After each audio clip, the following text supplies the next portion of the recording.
Ce podcast vous est présenté par Audible.fr. Vous aimez les podcasts ? Vous allez adorer les livres audio.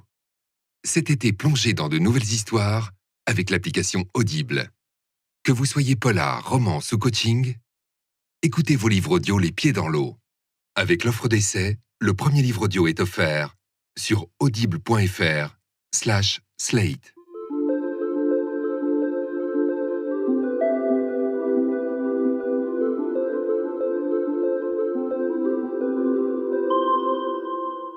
Scientifiquement, il n'existe rien de tel que la race Bride. Donc le racisme sans race est un choix, enseigné bien sûr, par ceux qui en ont besoin, mais c'est tout de même un choix. C'est ce que le sage Booker explique à Bride, l'héroïne de Toni Morrison, dans Délivrance. Si nous sommes racistes, nous en sommes responsables, et c'est délibéré, car nous avons la liberté de ne pas l'être, de lutter contre le système dans lequel on vit. Le racisme est un choix, mais en France, le voile de silence posé sur ces questions, l'illusion du creuset républicain qui voudrait que le pays soit égalitaire, enserre si bien les esprits que l'on pourrait passer une vie sans être confronté à nos propres choix, sans voir comment, en tant que blanc, on alimente de nos préjugés, de ce que l'on cautionne au quotidien, ce racisme. Mais que se passerait-il si par hasard on déménageait ? Si l'on se retrouvait confronté à une société différente, dans laquelle son propre racisme, soudain, ne peut plus être dilué dans les illusions. Que se passe-t-il si vous vous rendez compte que vous faites avec tant de facilité le choix du racisme ? Que vos soi-disant valeurs valent moins que votre confort ? Car le racisme est un confort pour les Blancs. Les gens qui le pratiquent ne seraient rien sans lui, dit Booker à Bride, dans Délivrance. C'est ce qu'a compris Claire, qui se croyait ferme dans ses valeurs et qui est partie aux États-Unis.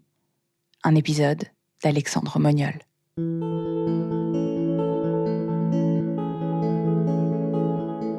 Alors, on est en 2010, début février, et c'est un moment où je me rends compte que je suis en première, je veux partir à l'étranger, et je décide de me renseigner pour partir de moi-même en échange. Je pars avec un organisme qui me fait remplir un sacré nombre de papiers. Et parmi ces papiers, tu as le choix d'une région. Mais tu n'as aucune garantie d'affectation dans cet endroit-là. Et j'avais demandé la région des Grands Lacs. Aux alentours du 10 juillet, je suis en camping avec mes copains. Donc c'est bien, on est au bord de la plage. Voilà. Et donc je reçois un coup de téléphone de mes parents qui m'annoncent qu'on a reçu un mail d'une famille d'accueil qui veut bien m'accueillir. J'apprends que cette famille d'accueil habite en Géorgie. C'est le sud-est des États-Unis où les gens parlent comme ça, c'est très country. Je rentre de mon camping avec mes potes et la première chose que je fais, c'est forcément aller sur Internet pour me renseigner un petit peu sur cet endroit où je vais, regarder le profil aussi de ma famille d'accueil, regarder les photos, etc. Et je vais sur Google Maps, je tape l'adresse. Et là, Google me met devant une maison au milieu de nulle part, avec autour que des bois, que des énormes bois, une route. Et je vois bien que les voisins les plus proches sont au moins à plusieurs kilomètres.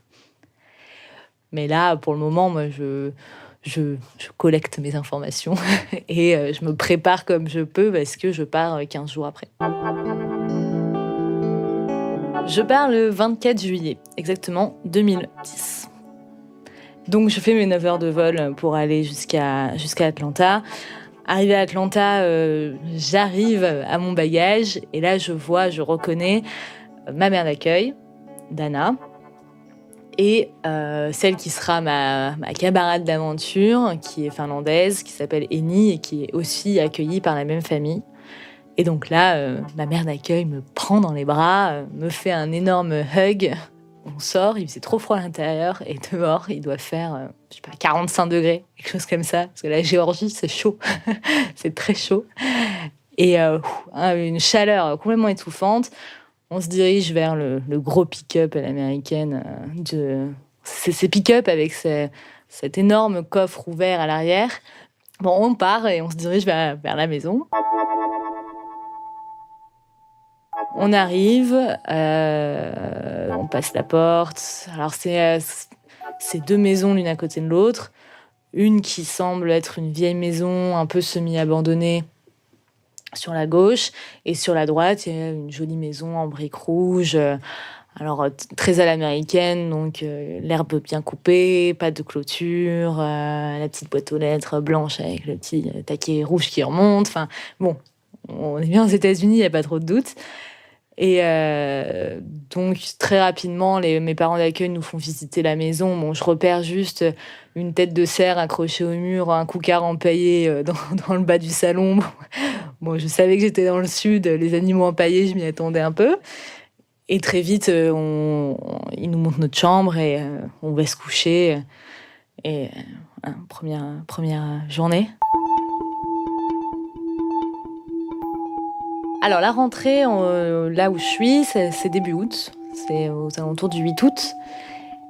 Et à ce moment-là, je suis surexcitée à l'idée de rentrer enfin au lycée, voir ce que c'est, commencer à me faire des relations sociales, avoir des cours aussi qui structurent un peu ces journées, qui occupent aussi.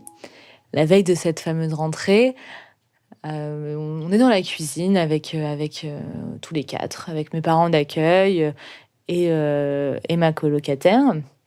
Et on discute, ils discutent et moi je tente de m'accrocher et de comprendre ce qui se passe. C'est bien résumé mon état d'esprit à ce moment-là.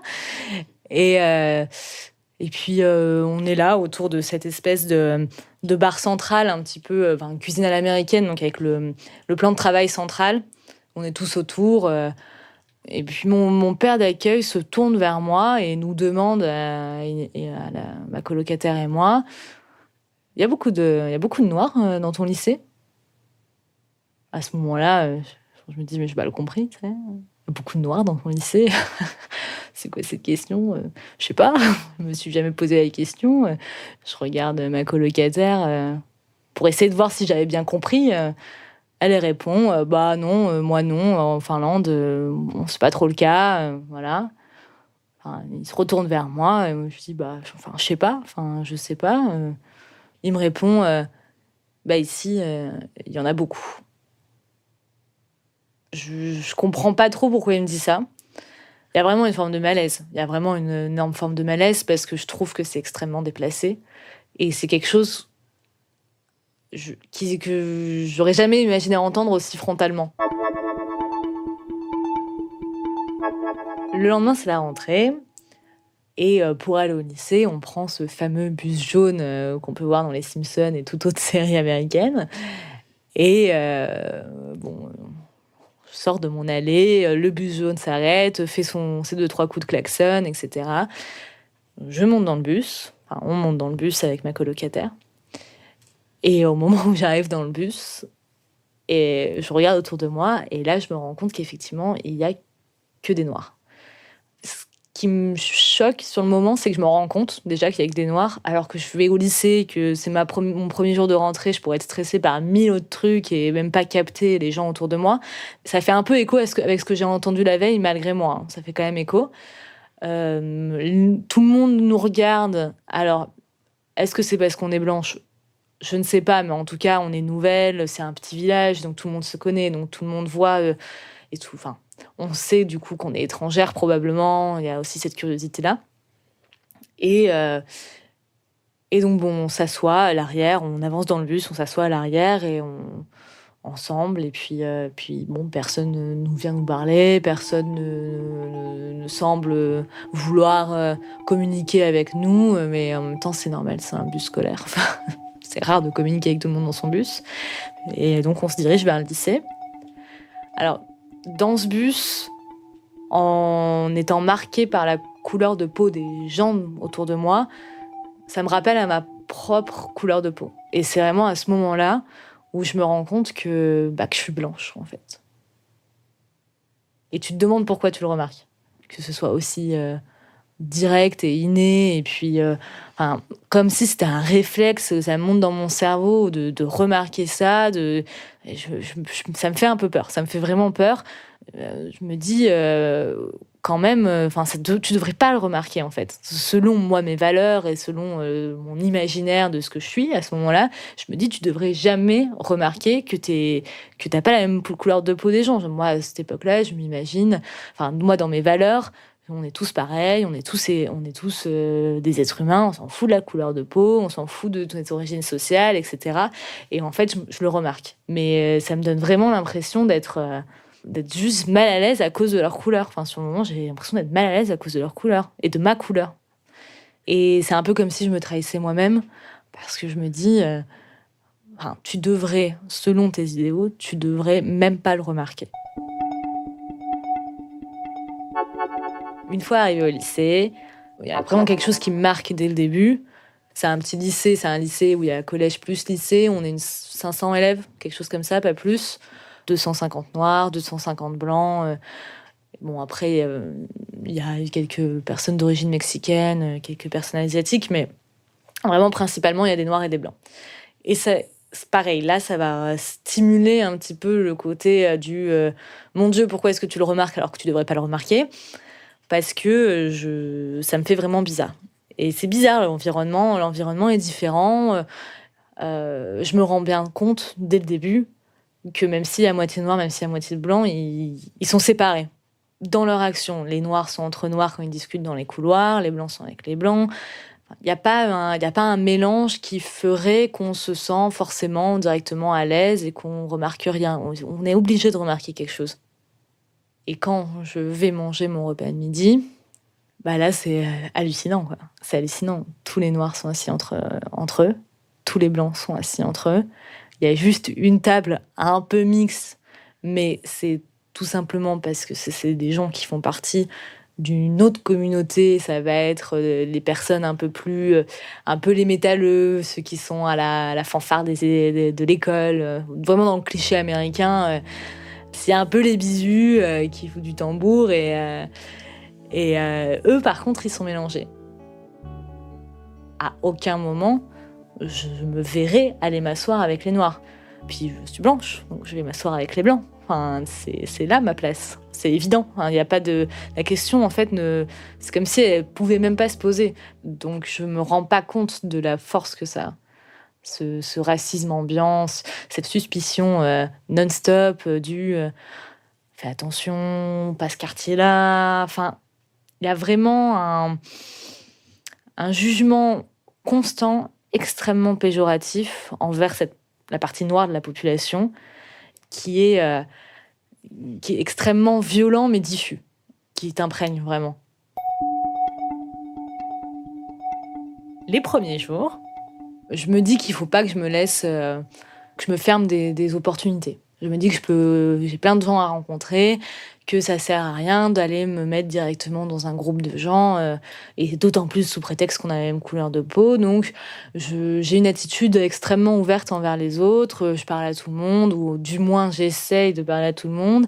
Je me fais quand même des copains parmi le groupe des Blancs qui sont très gentils, qui s'organisent pour nous emmener faire des choses pendant les week-ends, dont une copine qui s'appelle Stéphanie, et qui m'emmène le week-end faire du shopping.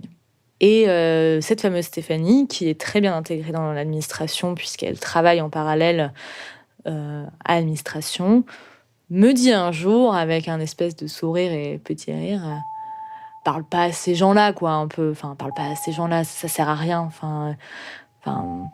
Fais attention, quoi.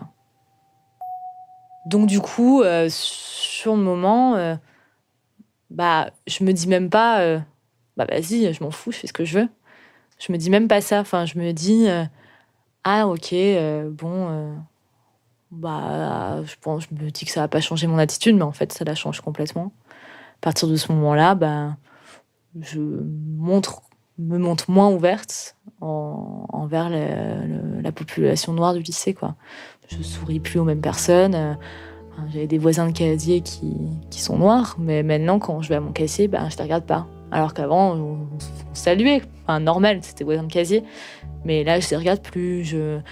Et ça, au fur et à mesure des mois, ça s'installe, quoi. Genre, je traîne qu'avec mes potes qui sont blancs. Et ça me pose aucun problème. Et finalement, il y a tout qui pousse, tout qui va me pousser à agir justement de manière raciste. Donc justement, à me méfier quand on vient me parler, à ne pas entamer une conversation sous prétexte que la personne est noire alors qu'elle est à côté de moi et que je pourrais très bien le faire, à ne même pas chercher à autre chose que être dans ma communauté de blancs bien friqués. Ce qui est hallucinant, c'est que ça se fait tout seul. Ça se fait vraiment tout seul. J'ai douté au tout début. Au tout début, lors des premiers chocs un petit peu culturels, je me dis quand même c'est chaud, etc. Puis au fur et à mesure que les mois passent, là ça s'installe où ça devient une forme de normalité. Et c'est ça qui est horrible, c'est qu'au fur et à mesure, je m'en suis imprégnée très rapidement.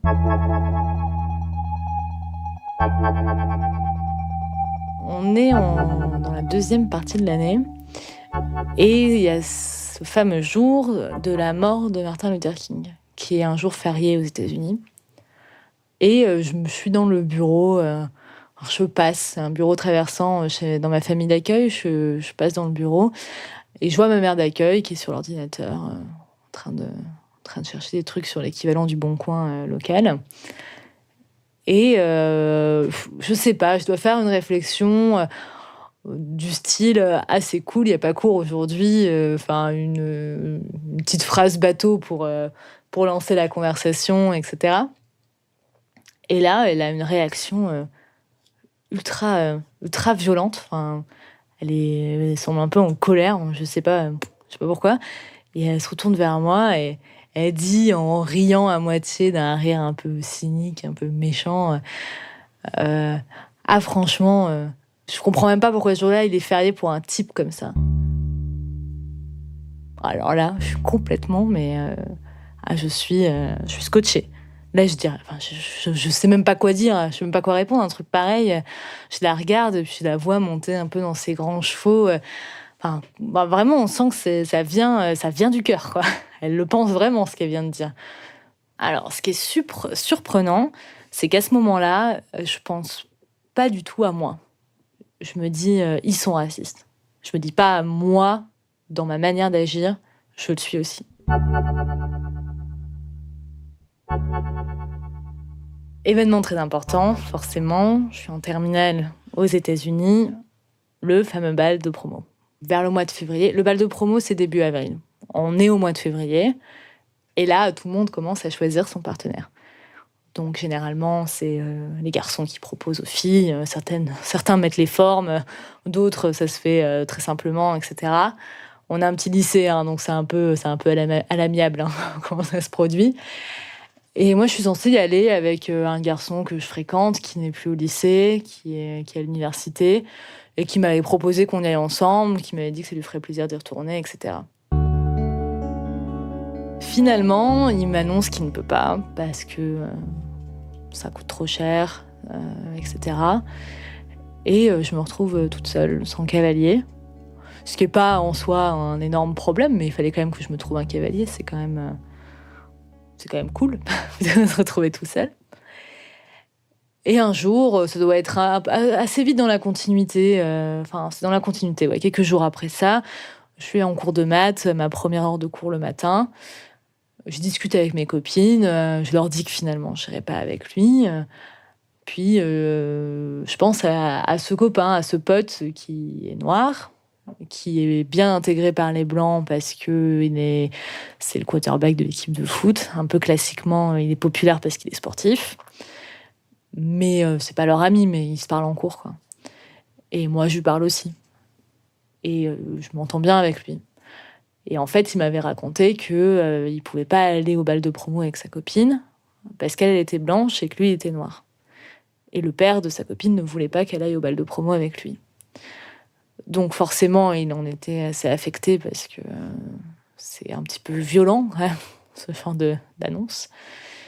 Et je m'étais dit, pourquoi pas y aller avec lui ? Pourquoi pas y aller ensemble ? En soi, on se connaît, on s'entend bien, tout le monde le connaît, on n'a pas de partenaire, on pourrait y aller ensemble, comme ça tout le monde est content, quoi. Et donc, je dis ça à mes copines en cours. Et là, tout de suite, je suis trop surprise. Grand engouement. Oui, c'est génial. Jay, tu veux pas y aller avec Claire? Allez-y ensemble, machin. Énorme enthousiasme. Quelques dizaines de minutes après, le sujet se clôt un peu. Mais je vois ma copine Stéphanie qui se crispe un peu. Elle se crispe un peu, elle me regarde, l'air de dire on verra. T'emballes pas trop, il faut voir si ça peut se faire. Mais moi, dans ma tête, je me dis attends, on est en face, on vient de se dire qu'on était tous les deux OP pour y aller ensemble. Enfin bon, mis à part s'il y en a un qui change d'avis, a priori c'est plutôt bon, quoi. Quelques jours après, elle revient me voir à ce même cours de maths. Et elle me dit en fait, ça va pas être possible. Tu vas pas pouvoir y aller avec Jay. Et je la regarde, je me doute très bien pourquoi. Mais je lui demande un peu naïvement, mais pourquoi je vous comprends pas, pourquoi c'est pas possible? Et elle me dit, parce que ici, ça se fait pas, tu comprends. Elle me dit pas clairement, ça se fait pas parce qu'il est noir et que toi t'es blanche, mais elle me dit, voilà, dans le sud, ça se fait pas trop. Ici, ça se fait pas, machin. J'en ai parlé à l'administration, ils m'ont dit que quand même, c'était un petit peu compliqué. Mais un petit peu, elle enrobe le truc dans du sucre en me disant que c'est pas possible. Moi, sur le moment, j'y crois pas trop. Je me dis, qu'est-ce qu'ils vont aller me dire sortir comme argument pour pas que j'aille avec lui? S'ils me disent que c'est parce qu'il est noir, l'argument, il va vite être cassé. Il y a un moment, c'est pas possible de formuler une chose pareille. Et donc là, j'apprends un petit peu le passé de la région. J'apprends notamment que le bal de promo de mon lycée a été non mixte. Donc non mixte en entendant noir et blanc, jusqu'en 2007. Et là, on est en 2011. 4 ans après, à peine, quoi. Et pendant tout ce temps, il y avait 2 bals de promo. Le même jour, un pour les noirs, un pour les blancs. Donc j'apprends ça, puis tout le monde prend part à la conversation, tout le monde me raconte comment ça s'est passé à l'époque. Donc je sais pas trop comment, mais il y a dû avoir un collectif qui avait dû se monter, quelque chose comme ça, qui était venu militer pour que le bal de promo soit unique. Et ça avait fait quand même pas mal de tumulte dans la presse nationale notamment. Il y a un certain nombre de journalistes nationaux qui sont descendus en Géorgie devant le lycée pour interroger, pour questionner, etc. Les proviseurs, les professeurs, les élèves. Et ils me racontaient leurs anecdotes il y a un tel qui est sorti avec son pick-up, il a tiré au pistolet depuis son pick-up pour faire fuir les journalistes, ils ont eu trop peur, machin. En plus, du coup, ils en ont fait un film derrière, un film qui se passe pas en Géorgie, mais dans un état du Sud. Je me demande si c'est pas en Alabama ou quelque chose comme ça, pour reprendre cette histoire. Et voilà, je me dis, mais où est-ce que je suis ? C'est complètement l'occasion pour moi, à ce moment-là, d'aller un peu à l'encontre de l'attitude complètement passive que j'ai eue pendant ces 6 derniers mois, et là, d'adopter une attitude active, juste. Et si j'adopte cette attitude active, c'est pas pour militer pour les droits des Noirs, c'est ça qui est terrible, c'est que c'est plus pour moi, pour me prouver que je suis pas une énorme raciste. Et puis c'est le moment où je veux un peu me prouver à moi-même que je suis capable de l'assumer. Et l'assumer, c'est l'assumer auprès des Blancs. Quelques jours plus tard, cette même amie Stéphanie revient vers moi à ce même cours de maths en me disant « Écoute Claire, en fait c'est bon, on a discuté, on te considère pas comme blanche, on te considère comme française. Donc c'est bon, tu peux y aller avec Jay. » Et je me dis, mais ils vont aller chercher des excuses, mais des excuses pour pas assumer que c'est du racisme primaire. C'est hallucinant. La semaine d'avant le bal de promo, une sorte de petit vote pour élire le roi et la reine du bal de promo, qui sont généralement les gens les plus populaires du lycée, qui ont déjà eu la couronne de toutes les possibles cérémonies qui existent au collège et au lycée. Et donc du coup, on vote tous pour un garçon et une fille qui seront roi et reine du bal de promo. Personne ne doute trop du résultat. Enfin, tout le monde se doute des 2 personnes que ça va être. Un joueur de baseball qui est riche et blanc et, et populaire, et la chef des pop-up girls qui est riche et blanche et belle, en plus de ça. Donc bon, on fait notre petit vote. Voilà. En fille, en y réfléchissant, je pense que je vote pour une de mes copines qui était très garçon manqué. Je l'adorais, donc je me suis dit, je vais voter pour elle. Enfin, voilà. Et je vote pour Jay, mon cavalier quand même. Pas voter pour un autre. On est le 7 avril, et donc c'est le jour du bal de promo. Alors le bal de promo, c'est une grande histoire. Donc déjà, c'est beaucoup d'organisation, puisqu'il faut aller chercher sa robe. C'est un peu comme un mariage. On a tout un bouquet dans les mains. Toutes les filles, elles vont chez le coiffeur dans la matinée. Elles se font faire les ongles. C'est vraiment quelque chose de très important. Nous, avec mes copains, donc mon groupe de potes blancs et riches, on avait loué un bus limousine. Donc, un bus limousine où tu pouvais, avec une barre de striptease au milieu, où tu es assis sur les banquettes sur le côté, où tu peux gérer ta musique. Bus qui, d'ailleurs, nous servait finalement juste pour nous déplacer au cours de la journée. Tout d'abord, on commençait par prendre des photos dans des lieux un petit peu jolis de la ville. Donc il y avait 2 lieux. Il y avait un premier lieu où il y avait des fleurs magnifiques, des buissons en fleurs splendides. Donc là, on se retrouve tous entre copains. Moi, j'étais avec Jay, qui était un petit peu perdu quand même. J'étais un peu mal à l'aise pour lui. Je me disais, purée, le pauvre, dans quoi je l'ai embarqué ?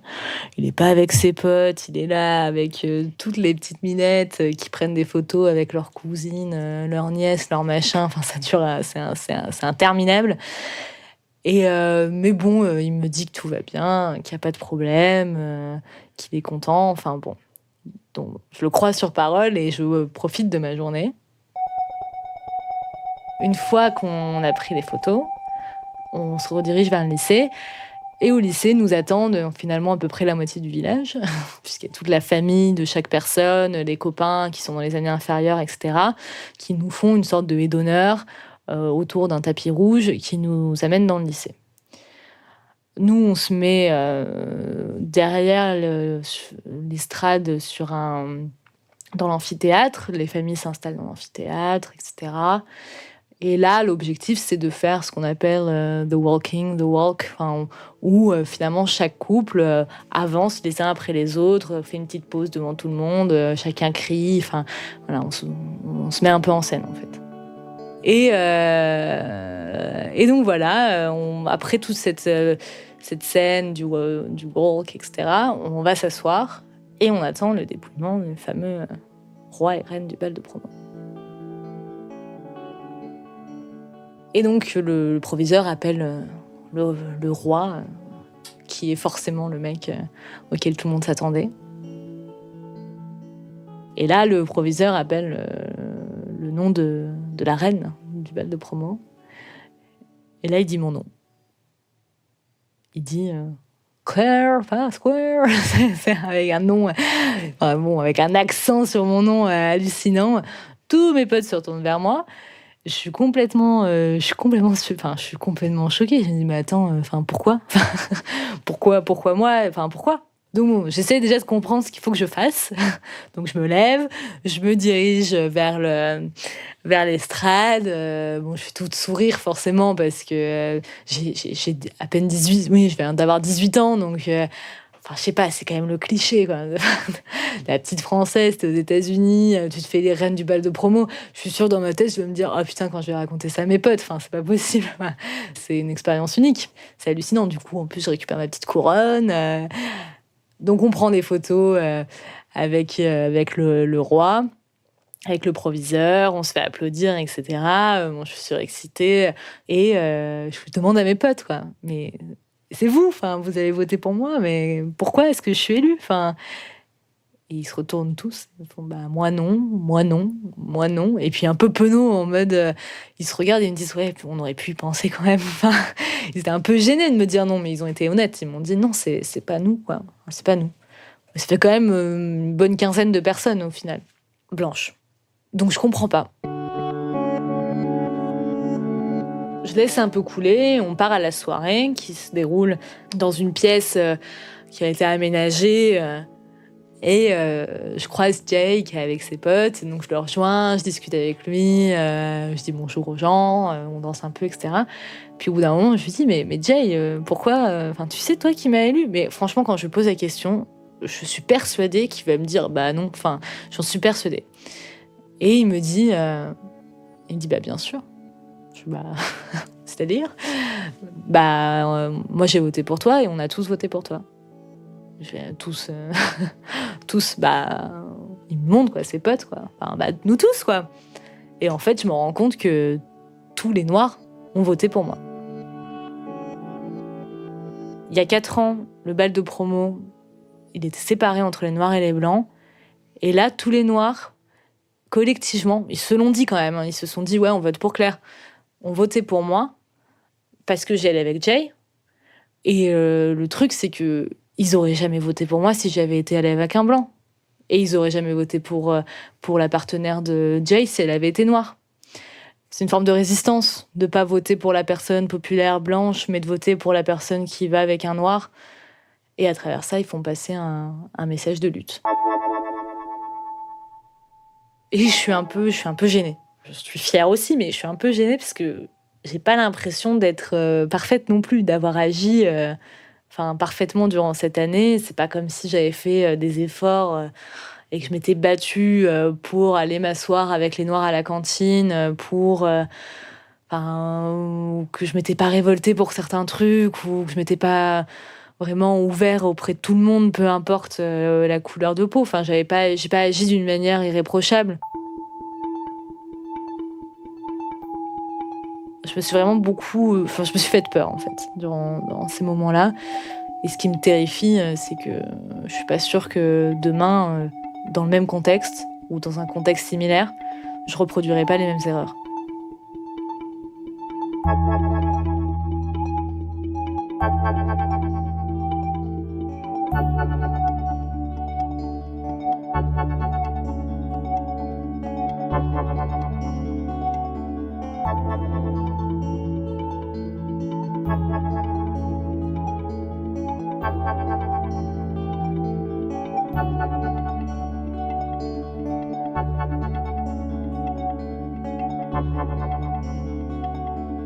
Cet épisode était signé Alexandre Moniol, mis en musique par Pauline Thompson, mixé par Jean-Baptiste Aubonnet, et je ne vous ai même pas dit la dernière fois que le nouveau jingle de la saison 2 était toujours signé du talentueux Dorian Fizel.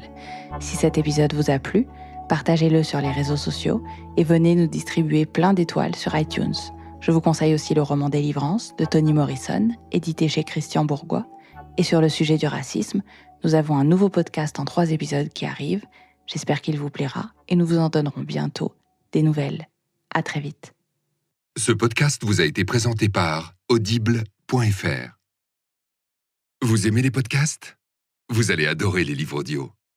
Cet été, plongez dans de nouvelles histoires avec l'application Audible. Que vous soyez polar, romance ou coaching, écoutez vos livres audio les pieds dans l'eau. Avec l'offre d'essai, le premier livre audio est offert sur audible.fr/slate.